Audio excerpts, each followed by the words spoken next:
आप सबको विपिन शर्मा का प्रणाम। आज मैं आपके समक्ष लेकर के आया हूँ एकादशी। एकादशी क्या है और उसका महत्व क्या है, बहुत संक्षेप में बताऊंगा। और इसके साथ साथ आपको मैं एकादशी जो आज है, मोहिनी एकादशी, उसकी व्रत की कथा भी मैं आपसे कहूँगा।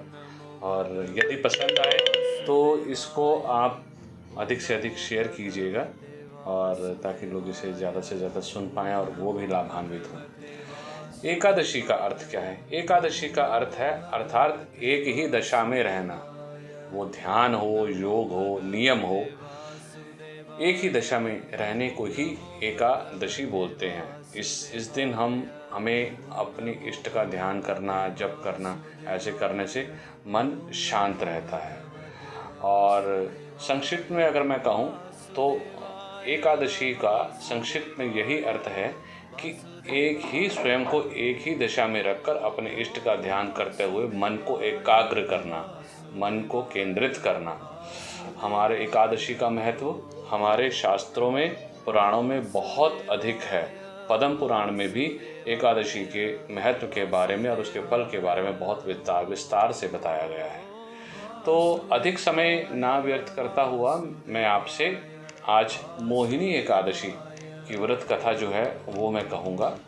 मोहिनी एकादशी अर्थात मोह का नाश करने वाली, ऐसी आज एकादशी की जो कथा है, इसीलिए इसका नाम जो है वो मोहिनी एकादशी पड़ा है।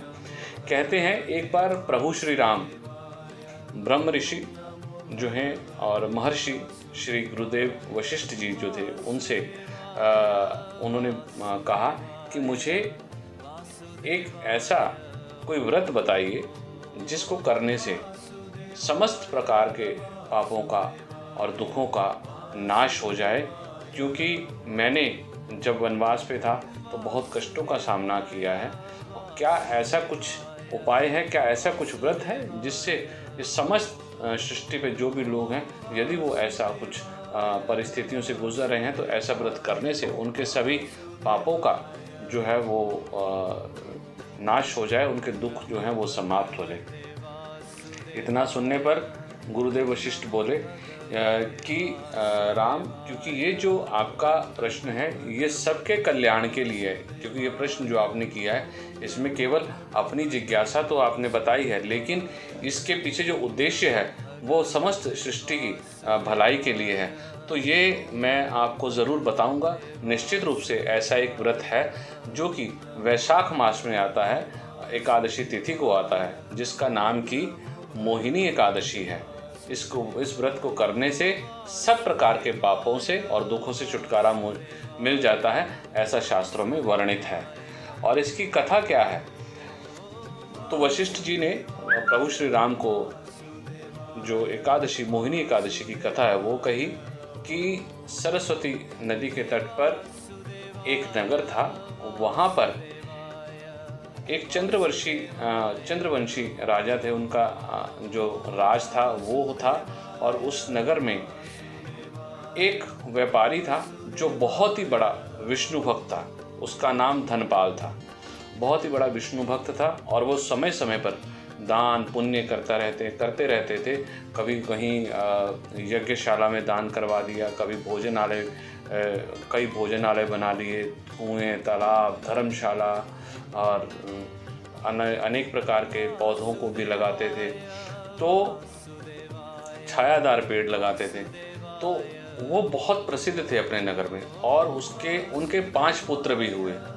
लेकिन जो उनका सबसे छोटा पुत्र था वो अपने भाइयों से, माता पिता से किसी भी प्रकार का मेल नहीं खाता था।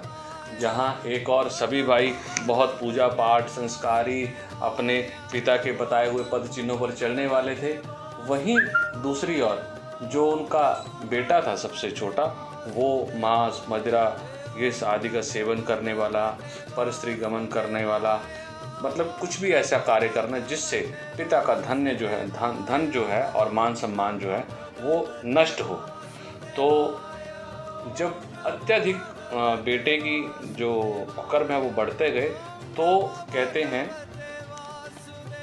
कि उनको घर से उन्होंने निकाल दिया। व्यापारी जो वैश्य थे उन्होंने निकाल दिए। उनका नाम धनपाल था। तो उन्होंने अपने छोटे पुत्र को घर से निकाल दिया और बड़ा उनका बेटा बाहर चला गया, घर से बाहर जाकर कहीं और अपना जीवन यापन करने लगा। लेकिन धीरे धीरे उसको भी ये एहसास हुआ कि उसके साथ जितने भी यार दोस्त थे जो बुरे कामों में लिप्त रहते थे, क्योंकि उसके पास अब पैसे तो थे नहीं, तो सब ने धीरे धीरे उसका जो साथ था वो छोड़ दिया। अब भूखा प्यासा जंगल में भटक रहा है। अब उसको लग रहा है मैं जीवन यापन कैसे करूं। तो धीरे धीरे उसने चोरी करने का रास्ता चुनना शुरू कर दिया।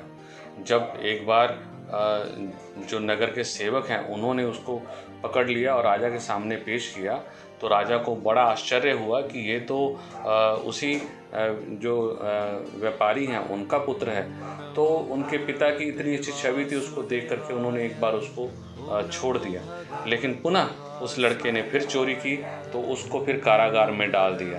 अब कारागार में उसको डाल दिया, जहाँ उसे बहुत यातनाएं दी, कष्ट दिए, मारा गया। और उसके बाद सज़ा पूरी होने के बाद जब वो निकल गया, उसको नगर से भी निकाल दिया।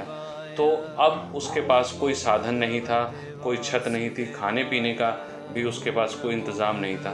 तो कहते हैं उस समय वो जंगल में जा कर के पशु पक्षियों को मार करके, शिकार करके उनको खाने लगा। और एक दिन उसको ऐसा आया कि उसको कोई भी, वो भूखा प्यासा तड़प रहा है, लेकिन उसको किसी प्रकार का कोई पक्षी या जानवर नहीं मिला जिसको मारकर वो अपना पेट भर सके। इतने में वो क्या देखता है कि एक ऋषि का जो आश्रम है वो बहुत निकट था। वहाँ जंगल पे उसकी नज़र जो है वो उस आश्रम पर पड़ती है। वो कौंडिन्य ऋषि का आश्रम था और उस समय वैशाख मास ही चल रहा था। वैशाख मास चल रहा था और एकादशी की तिथि थी। तो महर्षि जो हैं वो गंगा से स्नान करके वापस आ रहे थे। तो जैसे उनके जो भीगे वस्त्र थे, अंग वस्त्र थे, उसके कुछ छींटे जो हैं वो उस लड़के के ऊपर पड़ने से जो है उसको, वो इतने पवित्र थे कि वो छींटे पड़ने से, गुरुजी इतने तपस्वी थे, वो छींटे पड़ने से उसको कुछ ज्ञान की प्राप्ति हुई। उसके अंदर अपने आप उनको ये अनुभव हुआ कि मैंने अपने जीवन में बहुत अनिष्ट किया, बहुत गलत किया, बहुत पाप कर्म किए हैं। तो देखा आपने कि एक संत के मात्र भीगे हुए कपड़ों के कुछ छींटे पड़ने से भी उनकी वो जो लड़का था, उनकी जो बुद्धि है वो परिवर्तित हो गई।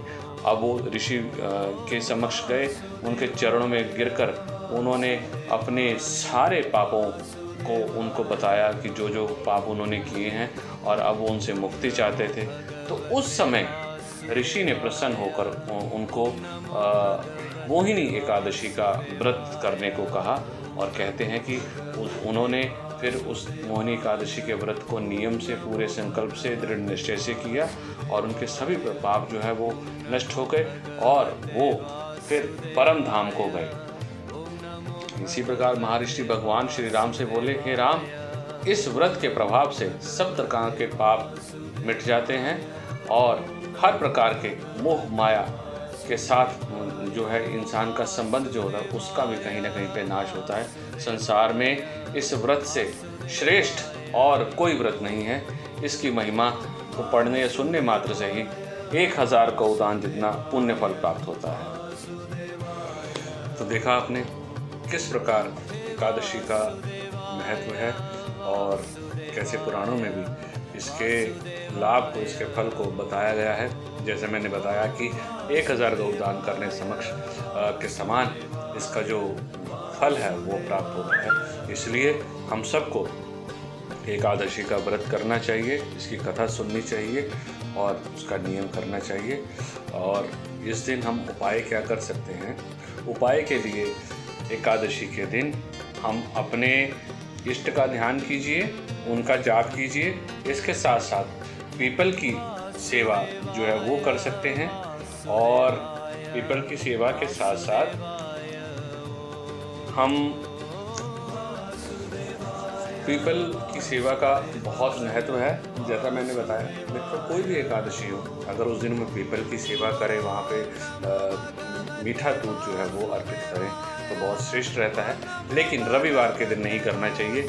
और जैसे कि इस बार जो मोहिनी एकादशी है ये रविवार को पड़ रही है, तो मात्र आप केवल घी का दीपक या सरसों के तेल का दीपक पीपल के नीचे जला करके परिक्रमा कीजिए और अपने पापों की जाने जाने में ज्ञात अज्ञात रूप से आपसे जो अपराध हैं उसकी क्षमा मांगिए।